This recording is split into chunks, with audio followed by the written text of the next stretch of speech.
You've talked about there being this battle between the state and the private sector, and how there's actually a third option. I think this kind of relates to a lot of what we've been talking about. There's a third option that people are missing. Maybe could you elaborate on that? Like, what is the kind of like trap, this like polar trap that people are stuck in, and what is this like third option that you're alluding to?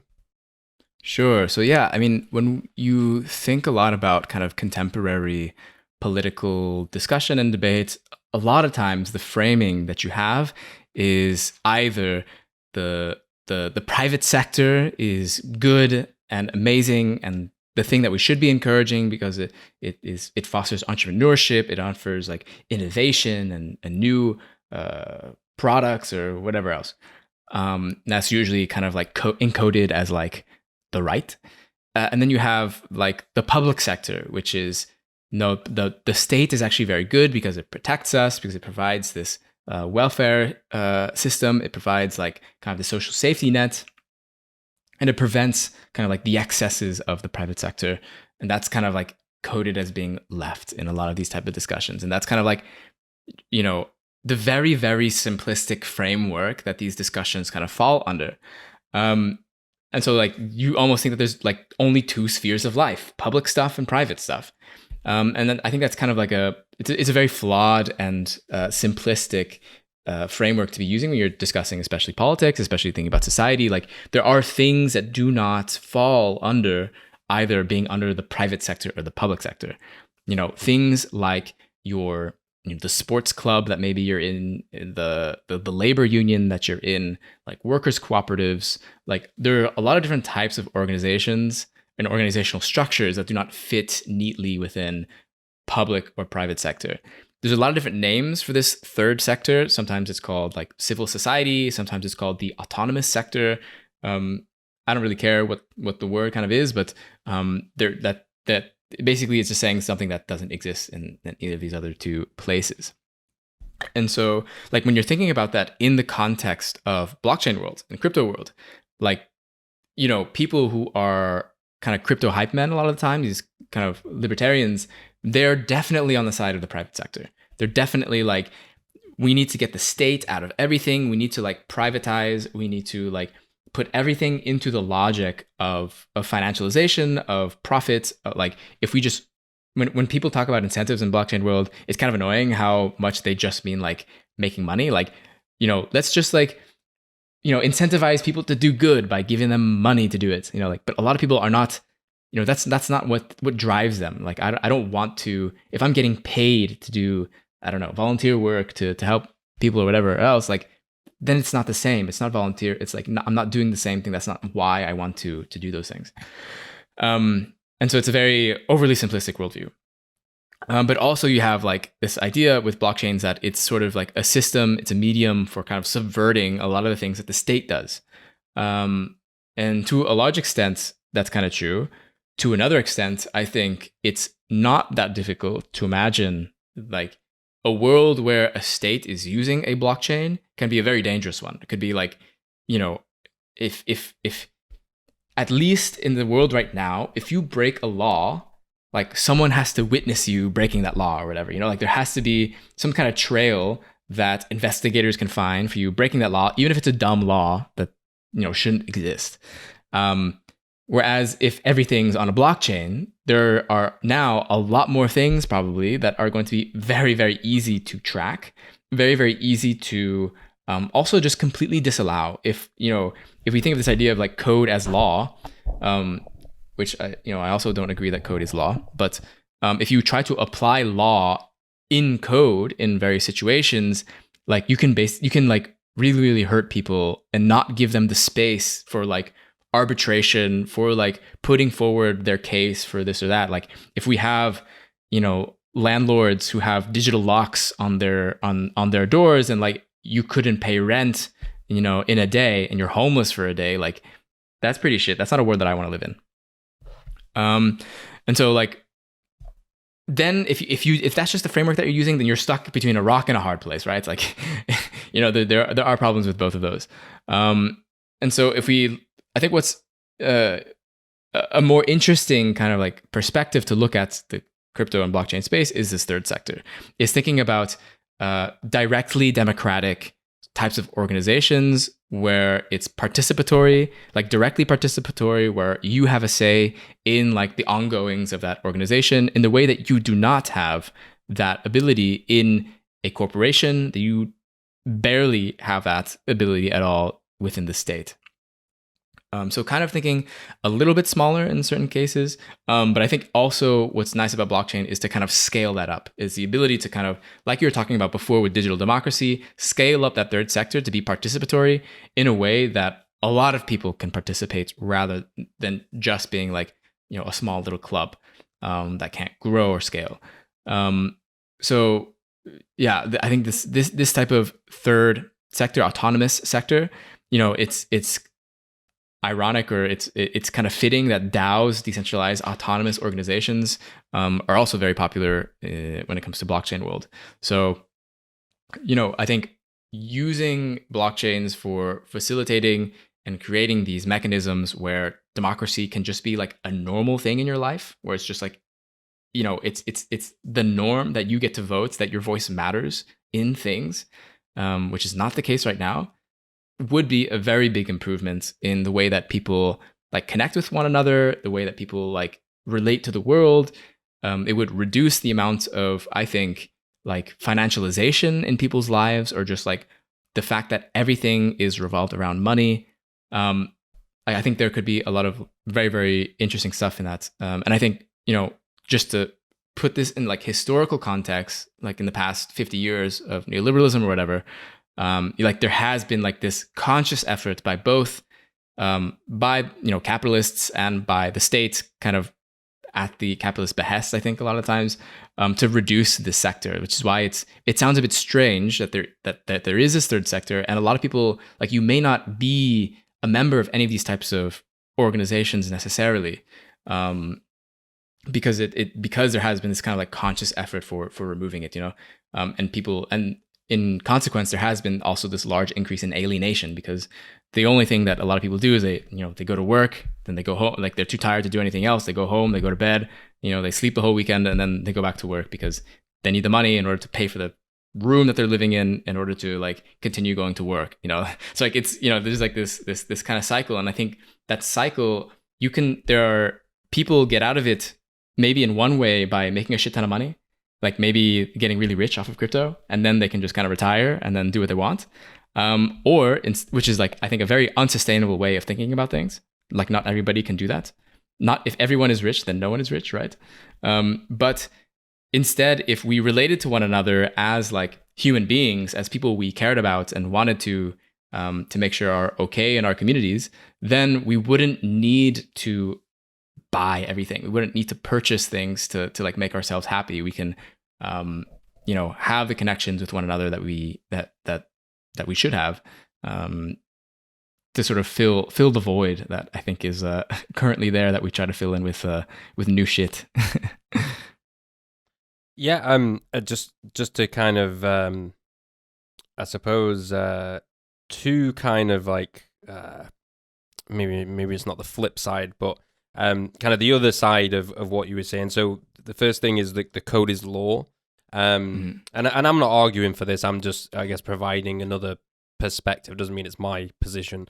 But I actually think you're right. There is a quite a danger when it comes to this code is law stuff, because you know, you gave a great example, right? Like the landlords, and just you don't pay, and it's like digital, so it's like, you know, accurate or automatic, and it's like literally that, you know, if it ticks over by a second, boom, you're locked out of your door. You know, there's no like, oh dude, I'll have the money in like 6 hours, you know, it's just done. But on the other side of that, there are people who argue that is in the same way sort of helpful to, you know, the little man or the people, because companies or you know, corporations, private sector, won't be able to screw you over from their side. So like if they owe you some money, because code is law, Mm. they have to pay you out, and they can't be like, oh, all this legalese and like, well, the contract kind of said this, but like we're gonna word it this way, and you know what I mean, that kind of. So I can see the other side. I think maybe that's maybe the side about the maybe being more harmful might be a little more of a potent argument or something to be aware of. I'm kind of not decided on that. Like maybe not enough people are maybe even talking or debating about this. The danger of the code is law, like that example you gave, and I'm sure we could think of many others, thousands, millions of others. You know, Right. And you mentioned the third sector, and how maybe that's like closing down a bit, or it's kind of shrinking. And so the alternative side I want to point out to that line of discussion is that you could argue that at the same time it's also expanding because of our communications networks and because of the internet. Whereas like before, like now you've Facebook groups, group chats, meetup, you know, like meet.com or meetup.com, whatever it is, and you can all meet up. And so well, yeah, I would say that yes, there is, but there's a little bit of a contradiction in a lot of these things are being hosted on centralized private big tech companies, which is who Facebook are groups. profit oriented. So like, you know, like there is like this little bit of like there's clearly like a need that people want to fill with these types of groups that aren't like a corporation, that aren't like, I don't know, being part of the state or whatever. People want that, but the only people that are providing that is large tech companies. So like there is a contradiction, and that also means that you'll notice like these like Facebook groups and like these types of things, like there are hardly any like tools for people to run it democratically. You know, like it's like I run a subreddit as well, called Crypto Leftists, and like I have to be the benevolent dictator of that subreddit. Like I have no choice, right? There are no tools for me to decentralize the governance of this subreddit as much as I would love to, because like I don't want more work like having to manage this community. But someone has to run it. And part of the reason why that is because it's way easier for the company to manage. You know, like an online community where there's an admin, you know, they can just pressure the admin to do this or that if, you know, something bad is happening in the group or whatever else, you know. They just put all of the onus on them. And like, you know, I think by introducing sort of more democratic type of tools and mechanisms and these types of things, like there is it's a danger, but it's like not that big of a danger of just like people will get into debates. They'll like argue about this and that. And part of the reason why people, I think like they code this as being negative, like more democracy and more debate, more discussion, is because like frankly people, I think generally especially in the West and, you know, first world capitalist countries are really bad at discussion. They're really bad at kind of like civil discussion where you can disagree on things but, you know, stay friends afterwards or whatever else. Like the fact that you disagree about a particular thing doesn't mean that you have to destroy this person or whatever, or, you know, to have like the way that we relate with each other, because we already are so alienated in a lot of ways that we, like in social media, especially on Twitter, you know, like the other profile that you're arguing with is just like a picture, an avatar, like, you know, like it's an object to you. So you can call it whatever you want, like negatively, and, you know, treat it like shit. And it doesn't matter because you're never going to see this avatar ever again or whatever, you know, like, so there are certain like, it's like yes, people clearly want it, but there is like this contradiction with where it's happening and how it's happening. Yeah, I think that's a good point, because you're right about the tools. You know, like Facebook, yeah, they might offer some kind of centralized place where you can gather and you can comment, and there's some kind of level of organization, but there's no governance. And, you know, there is something to be said about the way that DAOs and things in the crypto space can pool funding. You know, they can use like economics to benefit the collective. And yeah, I mean, like Facebook, none of these platforms really, like Reddit or whatever, it's Facebook, Twitter, they don't really offer that. Like they might offer a group chat, but that's where it ends, you know? And that's, I think, to go back to what makes crypto like important or significant for politics, or specifically leftist politics, it's the tooling. It's what it allows you to do, and that's maybe what people need to understand. Like, imagine, maybe I shouldn't say this, but like imagine like a Facebook group, but with way more tools and way more power and more security and less capitalist control and more openness, more freedom. And I think just to go back into the third sector thing, I've had this discussion with people many times, when we sort of debate, or not even debate, it's more like discuss how to enact like political will or how to make change in the world.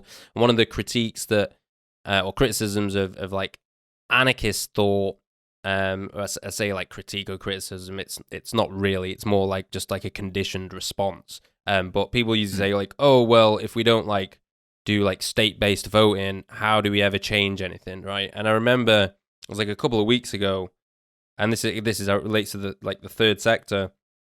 I had this discussion with someone on a like YouTube video in the comment section, which you should obviously never do, never like debate people in YouTube comment section. But I couldn't help myself. I wasn't trying to do that. I was just trying to like, you start off with like a good intention, and then it just, descends into chaos. But this wasn't too bad. Anyway, the point is, I kind of put forward that like, we can sort of make change ourselves. Let's use this third sector, right? And a lot of the responses were kind of like, oh, well, you can't complain if you don't vote. It's like this like learned helplessness, like, oh, voting is the only way. And if you don't do that, then you're not contributing to change or helping people in any way whatsoever if you don't vote. Like, it's like either voting or you're doing nothing. You know what I mean? You're idle, you're lazy. Right. Like, and that never made sense to me. But the irony was, right, that I was having this discussion on a video that was a debate video that had 2 million views.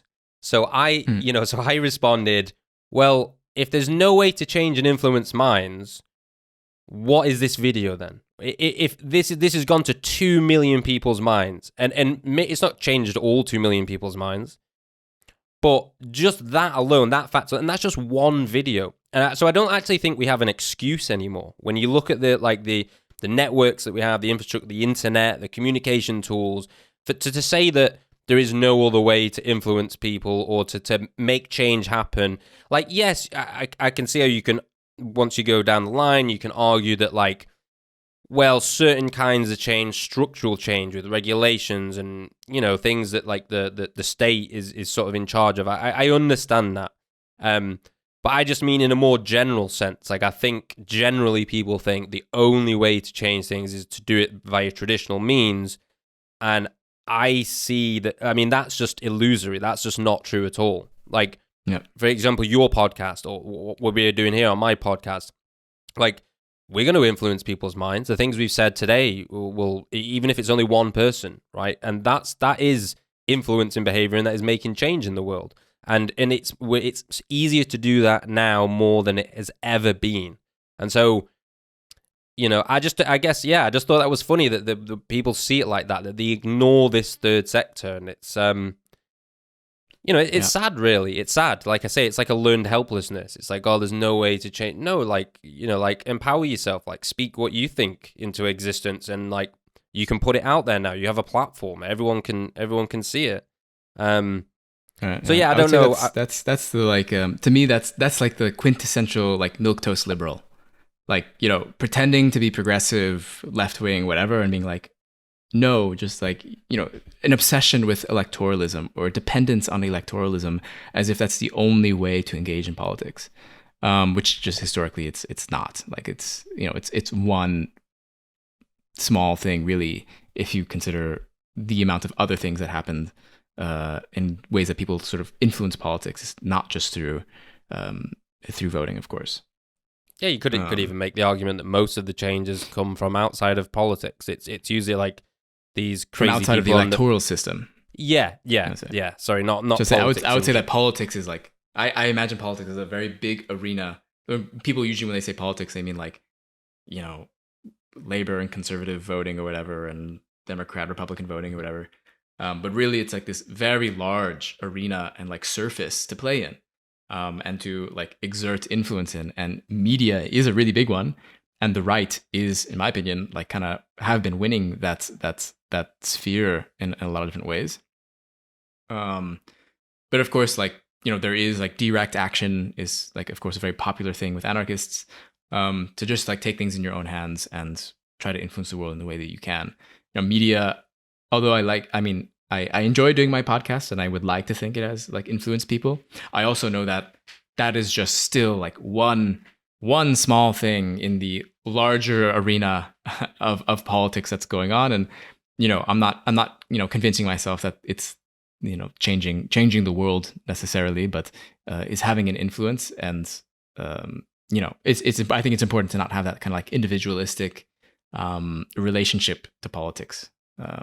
But yeah, I mean, direct action is like something you can engage in, and you can engage in different ways that like maybe you are more comfortable in rather than in the things that you are less comfortable in. But you know, like strikes are a very powerful political tool for exerting influence, and that has nothing to do with the electoral system.